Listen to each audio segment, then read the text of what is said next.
ভালোবাসে, বিয়ে করতে চায়। তোমার যদি পছন্দ না হয় ফেরত পাঠিয়ে দেবো। আচ্ছা আচ্ছা, এই তোমাকে ভালোবাসে আর এই তোমাকে বিয়ে করতে চায়। তুমি ওকে ভালোবাসোটা শোনা, তাই না? ঠিক বলছো তো? ঠিক আছে, ও তাহলে বাড়ি চলে যা।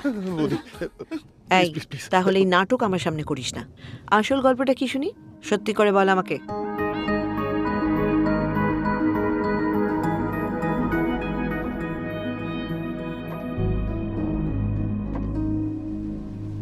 তার জন্যই এত বিয়ে বিয়ে, তাই তো? এই দেখ, তোরা দুজন চামচানোস, তোরা দুটোই হলো গিয়ে হাতা। কত বুঝলাম। তোর বুদ্ধিমতী, দুটোই চ্যাংড়া। তুমি এখন বুঝলে? আমরা তো প্রথম দিনই বুঝে গেছি। এই বিয়েতে তোর দাদাকে রাজি করানো একটু মুশকিলের হতে পারে। বেশি আশা করবি না, আমি দেখছি কি করা যায়।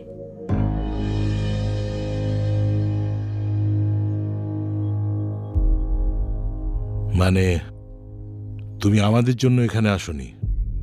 তা নয় দাদা,